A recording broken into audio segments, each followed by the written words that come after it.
Ya dostlar, sizler bilmegen 10 lifehack. Lifehack. Al endi videomuzda osындай ip-işlemeden başlayız. Al lifehackımız яғни кактустан көбісі забор немесе бір қақпан істегілер келеді. Ал ортасына булыжник қойсаң су қалады да. Ал бұған жалпы қақпан, забор, неше түрлі заттар істеуге болады. Ол үшін жай ғана снежный покровты аласыңдар и осылай істейсіңдер. И болды. Заборында қақпаныңда дайын. Короче, қарасаңдар. Міне өте алмайды.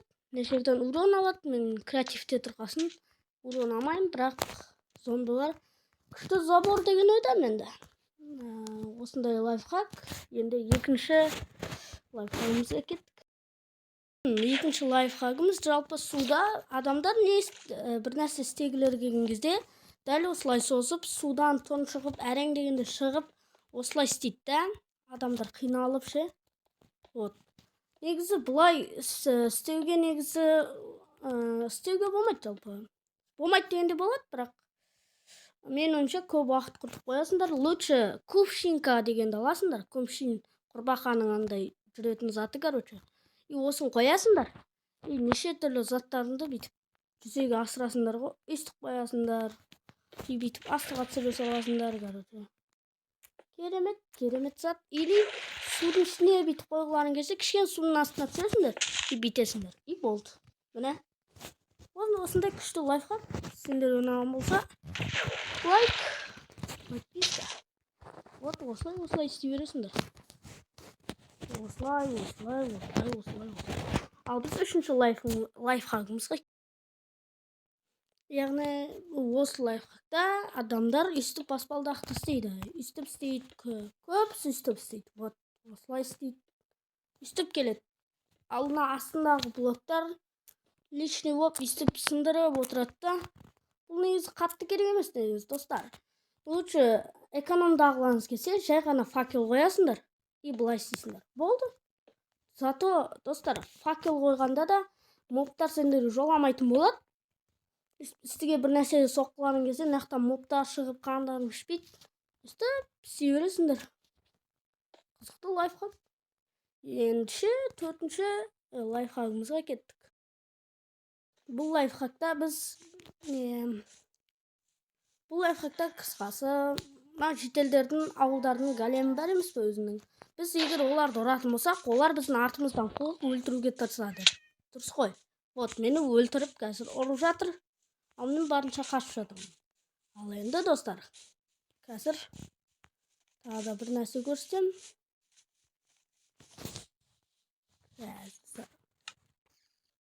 Ал біз егер мына өзіміздің големімізді үстіп істеп қазір выживанияға өткен кезде, яғни қаншалықты ұрсақ та ол бізге шабуыл жасамайды. Өйткені біз оны жасадық. Біз өзімізді бізге тиіскен адамды ғана ұрады бұл големді. Өте қызықты лайфхак деген ойдамын. Даже факты дегенде ойдамын. Ал енді келесі лайфхакқа кеттік. 5-ші лайфхакка. Ал достар, бұл лайфхак жалпы бүкіл выживанияда керек деген ойдамыз. Уақыт үнемдеуге, яғни пешке тамақты пісіреміз ғой. Негізі дұрыс емес. Осында огниваны алып алып, өртеп қарып өлтірсеңдер, вот піскен еттер шығады. Мына піскен 2 ет шықты. Бұл эконом ғой, керемет эконом. Міне пісіресіңдер. Ұрасыңдар, болды. Өзі-ақ істейгек біледі пісіген. Оны пешке қайнатудың қажеті жоқ. Қызықты лайфхак. Ал достар, біздің келесі лайфхагымыз, короче. Бұл лайфхак жалпы новичоктарға керек деген ойдам. Жаңадан бастап жатқандарға вот істесіңдер.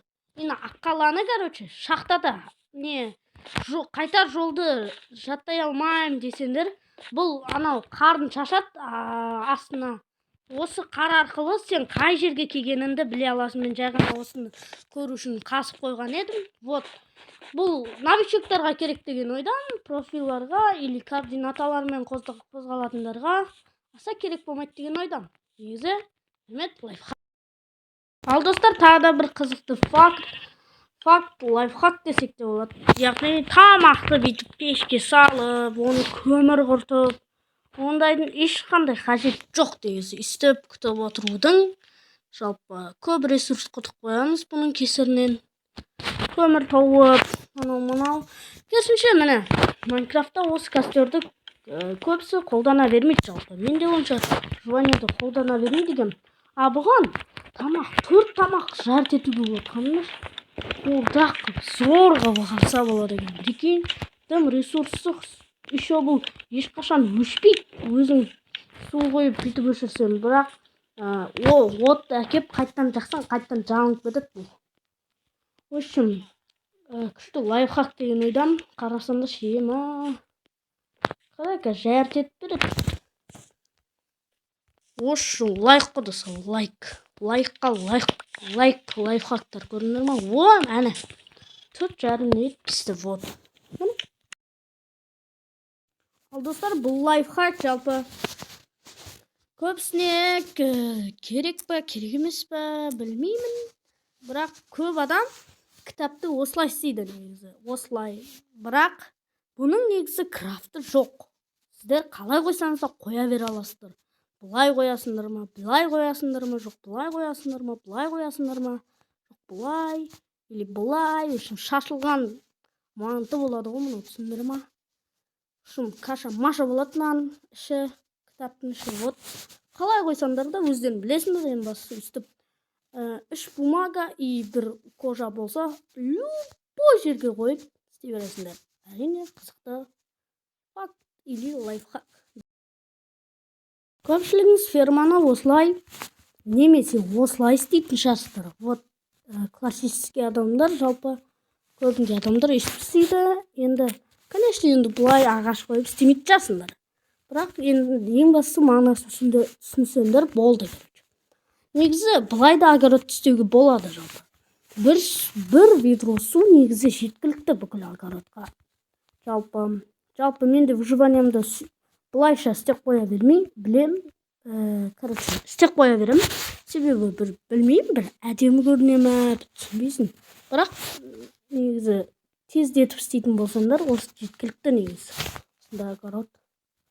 Бұл лайфхак деген ойдамын. Білетіндер біле берсін, ал білмейтіндер новичоктар болса. Достар, сіздер білесіздер ме? Жалпы көп Майнкрафттар білетін шығар, бірақ новичоктарға айтармын. Бұл мұзда қайықпен, яғни жүзуге болады. Жүзуге болады демей қойын, сырғанауға болады.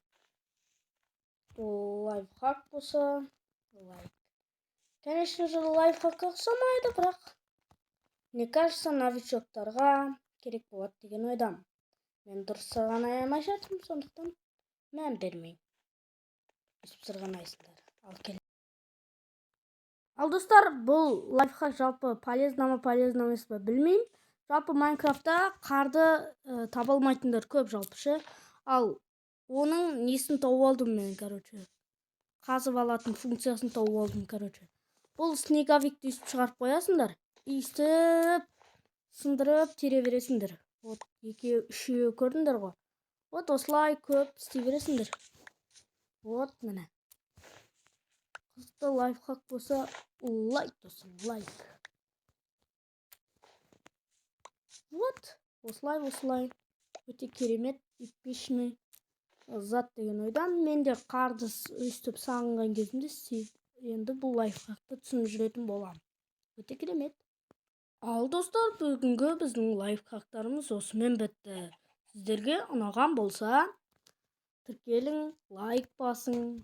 Сіздерге пайдалы заттарды Майнкрафтта тағы шығар десеңдер, басыңдар лайктарыңды пытырлатып, 50 подписчикке тез жеткізіп тастайық. Ал сіздерге мен көп алмаз тілеймін, осындай алмаздар. Алмаздар, достар. Осы алмаздармен эпичный қылып бітірейін деп шештім. Сіздерге бұның бәрі үлкен рахмет қолдап жатқандарыңызға. Ал енді достар, сіздермен болған мен Нурик. Осы алмазда жарқырап жүріңіздер достар. Ал давайте.